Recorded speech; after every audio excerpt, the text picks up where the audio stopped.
एक बार एक जवान शिष्य एक गुरु के आश्रम में शिक्षा ग्रहण करने के लिए आया हुआ था। वो अपने गुरु की बात कम सुनता था, लेकिन अपनी बात बताने में वो बहुत उत्सुक बना रहता। ऐसे ही एक दिन गुरु ध्यान पर चर्चा कर रहे थे। ध्यान किस प्रकार किया जाता है, ध्यान का असली उद्देश्य क्या है, ध्यान का महत्व क्या होता है, इसी पर चर्चा चल रही थी। आश्रम के सभी शिष्य मौन होकर अपने गुरु की बातें सुन रहे थे। गुरु उनको समझा रहे थे कि आप किसी भी प्रकार का ध्यान करते हो, लेकिन ध्यान की गहराइयां पाने के लिए आपको अपने मन के अंदर प्रेम जागृत करना होगा। ध्यान करते समय आपको निरंतर अपने मन का निरीक्षण करना होगा। आपको ये देखना होगा कि आपके मन के अंदर किस प्रकार के विचार आते हैं। गुरु अपनी बात पूरी कर पाते, इससे पहले ही वो वाचाल शिष्य बीच में ही बोल पड़ा। गुरुजी, मैं बहुत दिनों से अपने मन का निरीक्षण कर रहा हूँ। मैं हर आने जाने वाले विचार को बड़ी गहराई से देखता हूँ, समझता हूँ, लेकिन उसके बावजूद भी मेरे मन की आदतों में कुछ बदलाव नहीं आ रहा है। हर रात को मैं सोचकर सोता हूँ कि मैं सुबह जल्दी उठ जाऊंगा, लेकिन मैं नहीं उठ पाता। मैं सोचता हूँ कि जल्दी उठकर ध्यान करूंगा, अपने मन का निरीक्षण करूंगा, लेकिन मैं ये नहीं कर पाता। मैंने अपने साथी शिष्यों से भी इस बारे में चर्चा की, लेकिन उनके पास भी इसका कोई जवाब नहीं है। एक और सबसे बड़ी बात, आश्रम में कोई एक दूसरे से बात ही नहीं करना चाहता। सब लोग चुपचाप रहते हैं, कोई चर्चा नहीं होती। ऐसे हम अपने मन को कैसे समझ पाएंगे, उसका निरीक्षण कैसे कर पाएंगे? जब तक हम अपने मन के विचारों का, अपने मन की आदतों का एक दूसरे के सामने जिक्र नहीं करेंगे, उसके बारे में चर्चा नहीं करेंगे, उस पर बहस नहीं करेंगे, तब तक हम चुप रहकर अपने मन को कैसे समझ पाएंगे? कृपया करके इन सभी शिष्यों को समझने की कृपा करें कि कम से कम एक दूसरे से अपने मन की बात साझा तो करें। उनके मन में क्या विचार चलते हैं, ध्यान में उनके अंदर क्या बदलाव आता है, वह क्या महसूस करते हैं। ध्यान करते वक्त कम से कम आश्रम में इन बातों की तो चर्चा होनी चाहिए। गुरु ने सारी बातें सुनी और शिष्य से पूछा कि तुम दूसरों के मन की बात क्यों जानना चाहते हो? से तुम्हारा क्या फायदा होगा? क्या तुम्हें आत्मनिरीक्षण करने के लिए दूसरे के मन के विचार जानना जरूरी है? उनके मन में क्या चला है, इससे तुम्हारा क्या फायदा होगा? क्या तुम मुझे इस बात का उत्तर दे सकते हो? वाचाल शिष्य ने अपने गुरु से इस प्रकार की उत्तर की अपेक्षा नहीं की थी। उसने सोचा कि बात तो गुरुजी ठीक कर रहे हैं, इससे मेरा क्या फायदा होगा? अगर मैं दूसरे के मन की बात जान भी लूंगा या फिर दूसरों के सामने अपने मन की बात बता भी दूंगा, तो उससे मेरा क्या फायदा होगा? क्या मैं अपने मन को समझ पाऊंगा? अब वो वाचाल शिष्य अपने ही द्वारा किए गए प्रश्न में उलझ चुका था। उसके पास इसका कोई उत्तर नहीं था, लेकिन फिर भी उसने दूसरे शिष्यों के सामने अपनी बात को ऊंचा दिखाने के लिए गुरुजी से कहा, गुरुजी, अगर हमें यह पता चल जाएगा कि दूसरे के मन में क्या विचार चलते हैं और उन विचारों का वो ध्यान में जाकर किस प्रकार निरीक्षण करते हैं, तो इससे हमें भी ध्यान लगाने में आसानी रहेगी। हम भी अपने ध्यान में इस प्रकार अपने विचारों का निरीक्षण कर पाएंगे, अपने मन को समझ पाएंगे। क्या आपको नहीं लगता कि गहरा ध्यान लगाने के लिए किन बातों का ध्यान रखा जाए, किस प्रकार अपने मन का निरीक्षण किया जाए? इस बात की चर्चा करने से दूसरे शिष्यों का भी भला हो सकता है। गुरुजी मुस्कुराए और बोले, मान लो कि एक शिष्य है जो गहरा ध्यान लगाता है, और अगर वो तुम्हें अपनी मनोदशा बता भी दे कि वो किस प्रकार अपने मन का निरीक्षण करता है, अपने विचारों का निरीक्षण करता है, तो तुम्हें क्या लगता है कि यह जानकर तुम भी गहरे ध्यान में उतार पाओगे?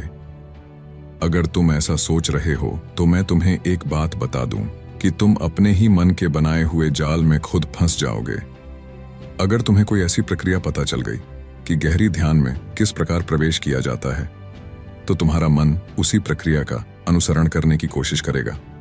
तुम वर्तमान में उपस्थित होकर अपनी मनोदशा नहीं समझ पाओगे, बल्कि तुम्हारा मन तो उसी प्रक्रिया के विचारों में उलझा रहेगा। तुमने अपने मन को एक काम दे दिया और तुम्हारा मन इस काम को करता रहेगा। तुम भी उसी काम में सम्मिलित हो जाओगे, तो तुम अपने मन का निरीक्षण किस प्रकार कर पाओगे? क्योंकि तुम तो खुद अपने मन के साथ सम्मिलित हो गए, तुम तो खुद अपने मन के साथ एक हो गए। गुरुजी ने बताया कि तुम अपने मन को तभी समझ सकते हो जब तुम अपने मन से अलग हटकर अपने मन को देख पाओ, अपने मन की चाल को दूर से खड़े होकर समझ पाओ। जिस भी विषय को या चीज को तुम्हें समझना हो, तुम्हें उससे अलग होकर देखना होगा। अगर तुम उसके साथ एक हो गए तो तुम मन को कभी नहीं समझ पाओगे, तुम उसके साथ सम्मिलित हो जाओगे। जिस प्रकार तुम अपने विचारों को समझने की कोशिश करते हो, लेकिन विचारों को समझते समझते तुम अपने ही विचारों में खो जाते हो। ये कभी अनुभव किया है तुमने? शिष्य ने हाँ में सिर हिलाते हुए कहा, गुरुजी, जब भी मैं अपने विचारों का निरीक्षण करने लगता हूँ तो ऐसा ही होता है। मैं अपने ही विचारों में खो जाता हूँ। कुछ समय बाद मुझे ध्यान में आता है कि मैं तो अपने विचारों का निरीक्षण करने बैठा था। तो उसके बाद मैं फिर से अपने विचारों का दृष्टा बन जाता हूँ, उनका साक्षी बनने की कोशिश करने लगता हूँ। लेकिन कुछ समय बाद मैं फिर से अपने विचारों के साथ एक हो जाता हूँ। गुरुजी ने सभी शिष्यों को समझाते हुए कहा कि जिस प्रकार एक गुस्से से भरा हुआ आदमी कभी भी अपने गुस्से का निरीक्षण नहीं कर पाता, क्योंकि वह खुद अपने गुस्से के साथ एक हो जाता है। वो अपने गुस्से को ही अपना अस्तित्व मान लेता है और इसीलिए वो ये कभी नहीं देख पाता कि ये गुस्सा उसके मन को किस प्रकार प्रभावित कर रहा है। किस प्रकार यह गुस्सा उसके मन को दुखी कर जाएगा वो कभी नहीं देख पाएगा, क्योंकि उसके पास वो कला नहीं है जिससे वो अपने गुस्से को अपने से अलग करके देख पाए। इसी चीज के लिए सारे अभ्यास बने हुए हैं, ताकि तुम सिर्फ एक दृष्टा, एक साक्षी बनकर सभी चीजों को उसके परिपूर्ण, उसके असली स्वरूप में देख पाओ। जब तुम सभी चीजों का, सभी विचारों का असली स्वरूप देख लेते हो, तब तुम्हें उसकी अनित्यता पता चलती है। तब तुम्हें पता चला है कि ये सब आने जाने वाली चीज है, लेकिन कॉन्शियसनेस वो हमेशा इंसान के साथ रहती है। वो दृष्टा, वो साक्षी जो उसे देख रहा है, वो हमेशा जीवित रहता है। वो कभी नहीं मरता, वो नित्य है और वही चेतना होती है। चेतना किसी भी चीज से कभी भी बंधी हुई नहीं होती। चेतना तुम्हारा होश है। दूसरी चीजों को उनके स्वरूप में देखने की कला तुम्हें तुम्हारी चेतना से ही मिलती है। जितनी प्रगाढ़ तुम्हारी चेतना होगी, उतने ही अच्छे तरीके से तुम चीजों से अलग हटकर उनको देख पाने में सक्षम हो पाओगे। इसलिए तुम अपनी चेतना को ऊपर उठाने का काम करो, ताकि तुम अपने चेतना से किसी भी चीज का असली स्वरूप देखने में सक्षम हो पाओ। शिष्य ने पूछा, गुरुदेव, आपकी बातें कुछ कुछ तो समझ में आ रही हैं, लेकिन एक बात समझ में नहीं आई कि अपनी चेतना को ऊपर उठाने के लिए, अपने आप को ज्यादा होश में रखने के लिए हमें क्या करना होगा? इस पर चर्चा करते हुए गुरु ने बताया कि तुम मौन होकर, चुप होकर सिर्फ अपने विचारों को, अपने मन की प्रक्रियाओं को, अपने अनुभवों को देखना शुरू करो। तुम्हारे अनुभव आते हैं, तुम्हारे अनुभव चले जाते हैं। वह अनित्य है, वो हमेशा हमारे साथ नहीं रहने वाले। लेकिन हमारा मन उन्हीं अनुभवों को पकड़ने की कोशिश करता रहता है। जब तुम्हें कोई अच्छा अनुभव होता है तो तुम्हारा मन चाहता है कि तुम्हें बार बार वही अनुभव हो, और इस अनुभव को लेने के चक्कर में तुम्हारा मन तुम्हें फंसाता चला जाता है। तुम्हारी चेतना तुम्हारे मन के अधीन हो जाती है। हर बुरी आदत अपनाने वाले के साथ यही होता है कि उसकी चेतना उसके मन की गुलाम हो जाती है। अगर तुम अपनी चेतना को अपने मन से आजाद करना चाहते हो तो सबसे पहले मौन रहना सीखो, चुप रहना सीखो। तुम्हारे ज्यादा बोलने की आदत, दूसरों से उनके अनुभव सुनने की आदत तुम्हारे मन को और ज्यादा शांति से भर देगी। लेकिन अपनी चेतना को आजाद करने के लिए तुम्हें अपने मन को खाली करना सीखना होगा। जब तुम अपने मन को खाली करोगे, तब तुम्हें अपनी चेतना का असली स्वरूप दिखाई देगा। तब तुम्हें पता चलेगा कि मौन रहकर, चुप रहकर अपनी चेतना को कैसे ऊपर उठाया जाए। लेकिन हम उसे भूल चुके हैं। अपने मन के अधीन होकर कैसे हमेशा चैतन्य रहा जाए। चैतन्य रहना ही हमारा असली स्वरूप है। इसीलिए तुम्हें अपनी चेतना को अपने मन से छुटकारा दिलाना होगा। इसके लिए तुम चुप रहकर अपने मन के विचारों को देखना शुरू करो, उसके अनुभवों को महसूस करना शुरू करो।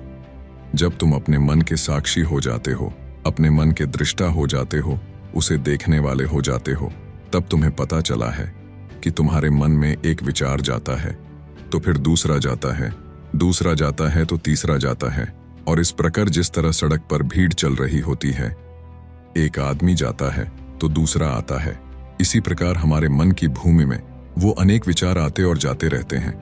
लेकिन धीरे धीरे हम उनसे जुड़ते नहीं हैं, उनके साथ बहने नहीं लग जाते, बल्कि उनको साक्षी होकर बस देखते रहते हैं। और देखते देखते धीरे धीरे वो सभी विचार विलीन होने लगते हैं, और उसके बाद हमारे मन की भूमि पूरी तरह से खाली हो जाती है। और अब हमें पहली बार अपने चैतन्य होने का पता चला है।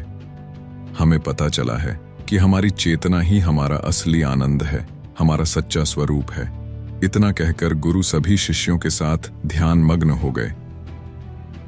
दोस्तों, उम्मीद करता हूँ कि आपको ये कहानी पसंद आई होगी। आपको इस कहानी से क्या सीखने मिला, हमें कमेंट्स में ज़रूर बताएं। ऐसी ही और कहानी देखने के लिए पीसफुल कर्मा चैनल को सब्सक्राइब ज़रूर कर लीजिए और ऐसे ही मुस्कुराते रहिए।